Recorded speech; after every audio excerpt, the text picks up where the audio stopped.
అడుగు అడుగున ధనదాహం, అధికారంపై అధిక మోహం, వ్యసనాలపై తగని వ్యామోహం.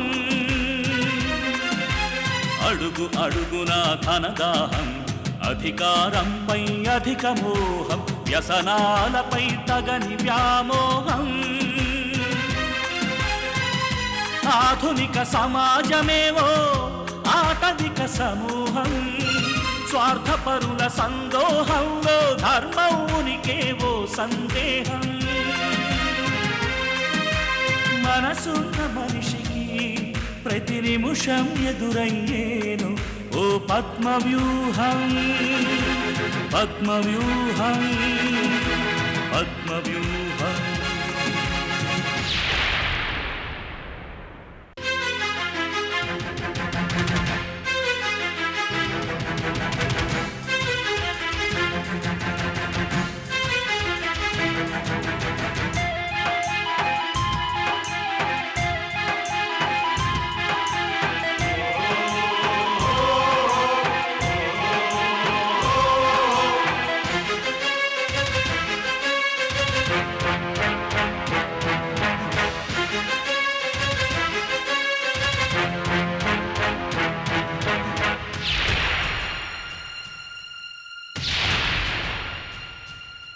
ప్రతి కదలిక వెనుక ఓ లాభానికై చింత, అవసరం లేకుండే అరక్షణమైన నిలువరు నీ చెంత. ఇది కన్నీటినే వేలం వేసే కసాయి సంత, విలువలకై వెతుకులాగా నేడొక పెద్ద వింత. విలువలకై వెతుకులాట నేడొక పెద్ద వింత. నీతో కొంచెం మాట్లాడాలి. మాట్లాడు. ఏం లేదు, అది అది అదే ఆఫీసు. వర్ధన్, చెప్పదలుచుకున్నదేదో క్లియర్గా చెప్పు, లేదంటే తర్వాత మాట్లాడుకుందాం. నాకు చాలా పనుంది. అది కాదు గౌరీ, నాకు ఆఫీస్లో పని ఎక్కువైపోతుంది. అది కాక 2 కొత్త ప్రాజెక్టులు కూడా టేకప్ చేస్తున్నాను. Very good. ఆ విషయం చెప్పడానికి అంత కంగారెందుకు? సరదాగా నవ్వుతూ చెప్పొచ్చు, అంత సీరియస్గా చెప్పక్కర్లేదు. అది కాదు గౌరీ, ఆఫీస్లో వర్క్ ఎక్కువైపోవడంతో ఒత్తిడి బాగా పెరిగిపోతుంది. నాతో పాటు పనిచేయడానికి ఇండివిజువల్గా వర్క్ చేయగలిగే ఎక్స్పీరియన్స్డ్ పర్సన్ అవసరం అనిపిస్తోంది. అదేమన్నా అంతర్జాతీయ సమస్య? అంతలా ఆలోచించడానికి ఎంప్లాయ్మెంట్ ఎక్స్చేంజ్కో లెటర్ రాయి, లేదంటే పేపర్ నోటిఫికేషన్ ఇవ్వు. అది రెగ్యులర్గా చేసే ప్రాసెస్ అనుకో. మరేంటి నీ ప్రాబ్లం? అదే, బయట నుంచి ఎవరినో తెచ్చుకునే కన్నా ఆ పోస్ట్లోకి నువ్వే వస్తే బాగుంటుంది. ఏంటి ఉదయాన్నే జోకులేస్తున్నావా? లేదు గౌరీ, నేను సీరియస్గానే చెప్తున్నాను. తాతయ్య కంపెనీలో పనిచేస్తున్నాను కదా, అది వదిలేసి ఎలా వస్తాననుకున్నావు? నా మీద నమ్మకంతో తాతయ్య కొత్త కంపెనీ బాధ్యతలు కూడా అప్పచెప్పారు. అవన్నీ వదిలేసి రావడం అంటే అంత తేలిక కాదు. అప్పచెప్పిన బాధ్యత సక్రమంగా పూర్తి చేయాలి కదా. ఓకే గౌరీ, ఈ బాధ్యతలు ఎప్పుడూ ఉండేవే, వాటికి అంతుండదు. ఒకటి పూర్తయితే మరొకటి వచ్చి పడుతుంది. అయినా ఇన్నేళ్లుగా ఎప్పుడూ నేను రమ్మని అడగలేదుగా. ఇప్పుడు అవసరం వచ్చింది కాబట్టి అడుగుతున్నాను. నిజమే వర్ధన్, కానీ పరిస్థితి నీకు తెలుసు కదా. ఉన్నపాటున అన్నీ వదిలేసి వచ్చేస్తే ఆ పనులన్నీ ఎవరు చేస్తారు? శ్రీనాథ్ కూడా లేడు. మళ్ళీ అన్నీ తాతయ్యే చూసుకోవాలి. ఈ వయసులో తాతయ్యకు అంత శ్రమ ఇవ్వడం, ఇబ్బంది పెట్టడం నాకిష్టం లేదు. అలా అంటావేంటి గౌరీ? మన మిత్ర కూడా అక్కడే పనిచేస్తుందిగా, మొత్తం అన్నీ తను చూసుకుంటుంది. నువ్వు నా ఆఫీస్కి వచ్చేసే. ఈ ఆలోచన నీకొచ్చిందా? ఇలా చేయమని మిత్ర చెప్పిందా? మిత్ర చెప్పడం ఏంటి? నాకు ఆ మాత్రం ఆలోచన లేదా? అయినా ఏమీ లేకుండా నేను రమ్మంటానా? దీనికింత గొడవెందుకు వర్ధన్? నీకెలాగో మనిషి కావాలంటున్నావు కదా, కాబట్టి మిత్రని నీ ఆఫీస్కి తీసుకెళ్ళు. మిత్ర కూడా చాలా తెలివైంది, నీకు చాలా హెల్ప్ఫుల్గా ఉంటుంది. ఆ విషయం నాకు తెలియదంటావా? అయినా నేను నిన్ను రమ్మని అడిగాను కానీ సలహానేమని అడగలేదు. ఇవన్నీ ఎందుకు గౌరీ? నేను అడిగిన దానికి సమాధానం చెప్పు. నువ్వు నా ఆఫీస్కి వస్తావా రావా? ఐఎమ్ సారీ వర్ధన్, తీసుకున్న బాధ్యతల్ని మధ్యలో వదిలేసి వచ్చేయడం సంస్కారం అనిపించుకోదు. నాకు అప్పచెప్పిన బాధ్యతలు పూర్తయితేనే కాని నేనెక్కడికి రాలేను.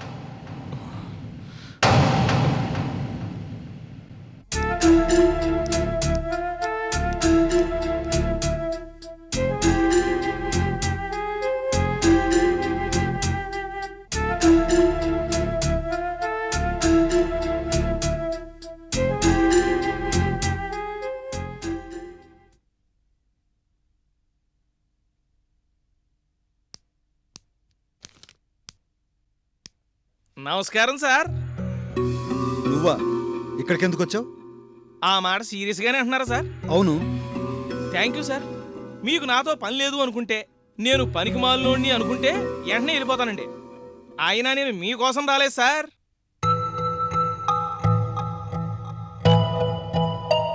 మదర్ సెంటిమెంట్ చంపుకోలేకొచ్చాను. మదర్ సెంటిమెంటా? అవును సార్. మీ తల మీద ఉంది మీ కూతురు కాదు సార్, నా God mother.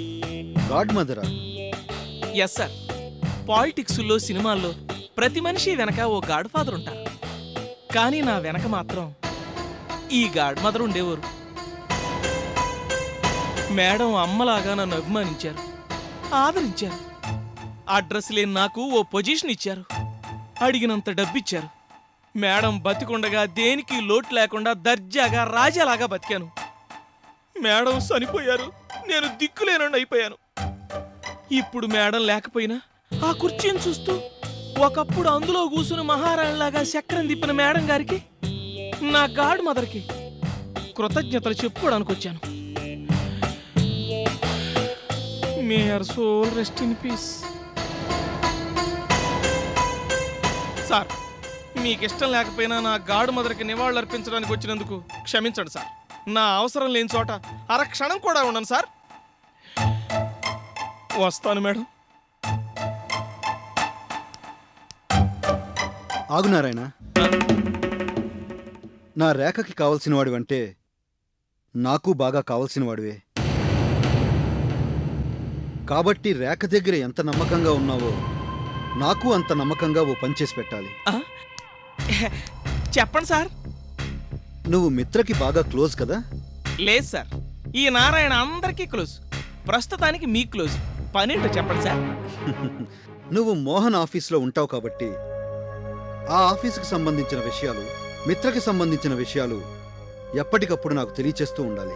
No problem sir. Email కన్నా ఫ్యాక్స్ కన్నా ఫాస్ట్గా గంటకు న్యూస్ బులెటిన్ పంపిస్తాను సార్. గుడ్. కూర్చో, కాఫీ తాగి వెళ్దు గాని.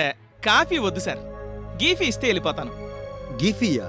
అదే సార్, గిఫ్ట్గా ఫీజు ఇచ్చేస్తే వెళ్ళిపోతా. ఓ అదా.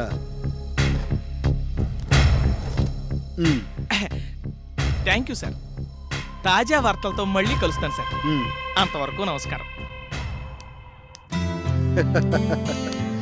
గొప్పవాడే.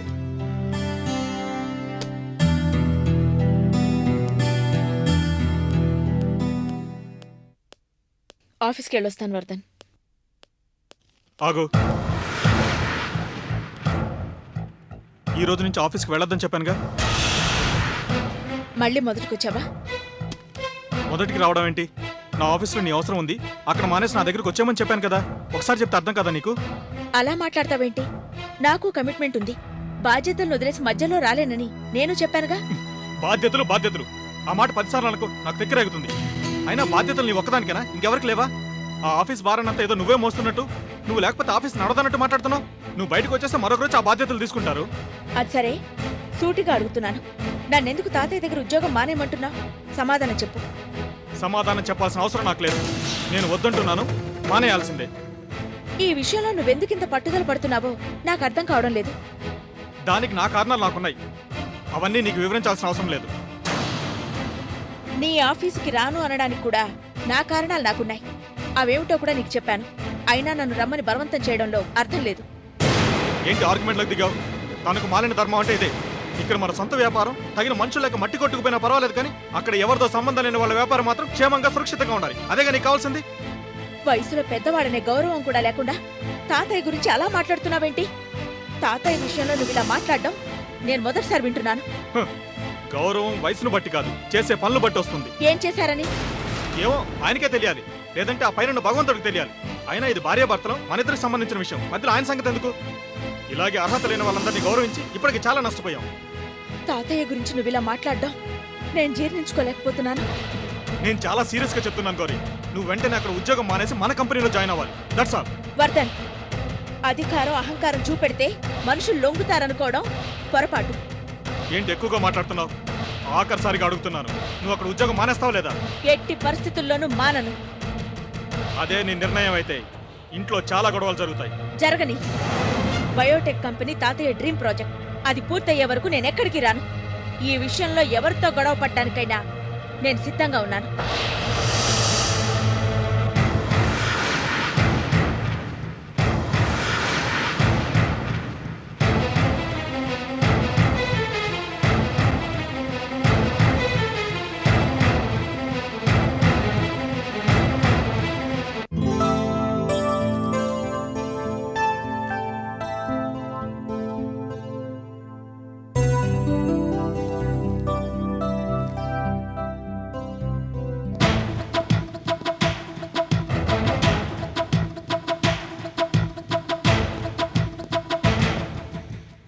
ఓ వర్ధన్, నువ్వా? రారా కూర్చో. చాలా రోజులైంది వచ్చి. గౌరీ రాలేదా? లేదు, నేను మీతో కొంచెం మాట్లాడదామని వచ్చాను. అలాగా, చెప్పు. ఆఫీస్లో నాకు వర్క్ బాగా పెరిగిపోయింది. Quite natural. బాగా ఎస్టాబ్లిష్ అయ్యావు కదా. కస్టమర్స్ గుడ్ విల్ ఒకసారి సంపాదించుకున్నాక మళ్ళీ వెనక్కి తిరిగి చూసే అవసరం రాదు. అది నువ్వు సాధించగలిగావు. I'm very happy. కానీ వర్క్ మొత్తం ఒక్కనే మేనేజ్ చేయడం చాలా కష్టంగా ఉంది. నాతో సమంగా ఇండివిజువల్గా పనిచేయగలిగే మరో మనిషి అవసరం అనిపిస్తోంది. ఎవరైనా మంచి క్యాండిడేట్ని చూసి అపాయింట్ చేసుకో. లేదంటే నన్ను చూడమంటే నేను చూస్తాను. సొంత మనిషి అయితే బాగుంటుంది అనిపిస్తోంది. అలాంటి వాళ్ళనే చూద్దాం. మనకి బాగా కావాల్సిన వాళ్ళు ఎవరైనా ఉన్నారేమో చూస్తాను. అది కాదండి. పోనీ నీ దృష్టిలో ఎవరైనా ఉంటే చెప్పు. ఉన్నారు, కానీ వాళ్ళు రానంటే ఏం చేయాలి? ఎవరో చెప్పు వర్ధన్, నేను కన్విన్స్ చేస్తాను. గౌరీ. గౌరీయా?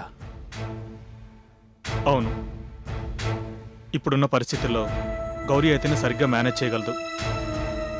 ఇంకా ఎవరిని అపాయింట్ చేసినా పెద్దగా ప్రయోజనం ఉండదు. కానీ గౌరీ మీ ఆఫీస్ వదిలి రానంటోంది. మా ఆఫీస్ అంటావేంటి వర్ధన్? అది మీ అమ్మగారు పెట్టిన ఆఫీస్. ఆ తర్వాత నేను కొని దాన్ని డెవలప్ చేశాను, అంతే. నేను గౌరీ గురించి మాట్లాడుతుంటే మీరు ఆఫీస్ గురించి మాట్లాడతారేంటి? అదేం లేదు వర్ధన్, ఏదో సందర్భం వచ్చింది కాబట్టి చెప్తున్నాను, అంతే. అయినా గౌరీ ఈ ఆఫీస్ వదిలి పెడితే ఇంకేమైనా ఉందా? ఏమవుతుందంట? అంత పెద్ద ఆఫీస్ని గౌరీ కాబట్టి సక్రమంగా మేనేజ్ చేయగలుగుతుంది. తన తెలివితేటల్ని, శక్తిని, శ్రమని అన్నిటినీ ఉపయోగించి కంపెనీని ఈ స్థాయికి తీసుకొచ్చింది. అవసరం ఉంటే తప్ప ఏదీ నా దాకా రానివ్వదు. తనే నిర్ణయాలు తీసుకుంటుంది. అందుకే నేను ఇంత రిలాక్స్డ్గా ఉండగలుగుతున్నాను. ఇప్పుడు ఉన్నపళంగా గౌరీ వెళ్ళిపోతే మళ్ళీ అలాంటి మనిషి దొరకడం చాలా కష్టం వర్ధన్. చూడండి, అది మీ ప్రాబ్లం, నాకు సంబంధం లేదు.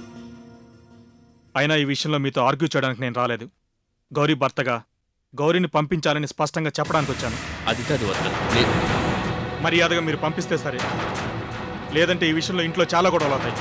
దానికి మీరే బాధ్యులు. Mind it. బాబు వర్ధన్,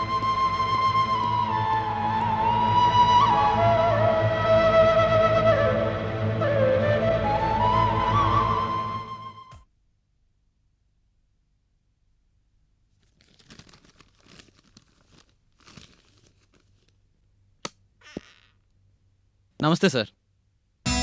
అరే కేశవ, రండి. కూర్చోండి. Thank you sir. ఎలా ఉన్నారు? బాగానే ఉన్నాను సార్.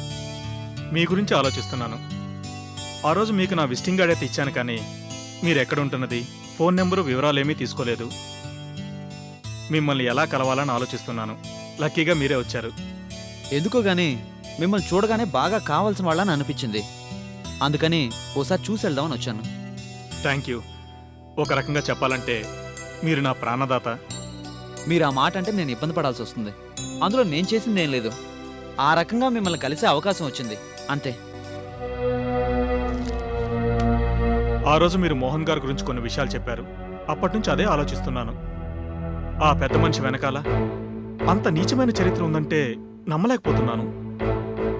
ఈ మోహన్ మీరు అనుకుంటున్న మోహన్ కాదేమోనని చిన్న అనుమానం. ఈ విషయంలో మీరు పొరపాటు పడుతున్నారేమో అనిపిస్తోంది. పొరపాటు పడే ఛాన్సే లేదు సార్. నా కళ్ళెదురుగా ఆయన మా నాన్నని చంపాడు. ఆయన వల్ల ఇంత నష్టపోయిన నేను మీకు అబద్ధం ఎందుకు చెప్తాను సార్? మీరెవరో కూడా నాకు తెలీదు. అయినా మిమ్మల్ని చూడగానే నా ఆత్మీయులు అనిపించింది. అందుకే నా పర్సనల్ విషయాలు కూడా మీకు చెప్పాలనిపించి చెప్పాను. లేకపోతే చెప్పేవాడిని కాదు. ఐఎమ్ సారీ కేశవ, మిమ్మల్ని హట్ చేసినట్టున్నాను. ఇంతవరకు దేవుళ్ళ ఊహించుకుంటున్న ఒక వ్యక్తి పరమ దుర్మార్గుడు అని తెలిసేసరికి ఆ షాక్ నుంచి తేరుకోలేకపోతున్నాను. అందుకని మరోసారి కన్ఫర్మ్ చేసుకుందామని అడిగాను, అంతే. మీరు ఇలా అనుకోవడంలో తప్పులేదనుకోండి.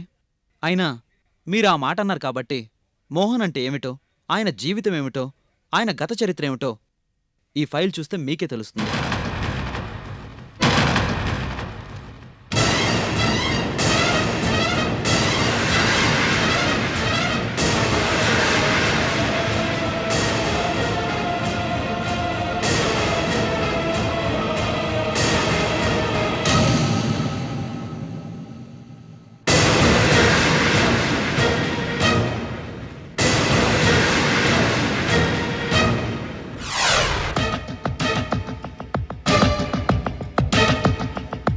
ఇంతకీ ఎవరు మీరు? ఫ్యాక్టరీ వర్కర్సా?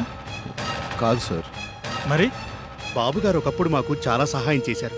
చెడిపోయిన మా బతుకుల్ని బాగు చేశారు. ఆయన దయవల్లే మేం మా పెళ్ళాం బిడ్డలతో హాయిగా బతుకుతున్నాం బాబు. బాబుగారికి దెబ్బలు తగిలేని తెలిసి తట్టుకోలేకపోయాం. మనసు ఉండబట్టలేక వారిని చూసి వెళదామని పరిగెత్తుకొచ్చాం.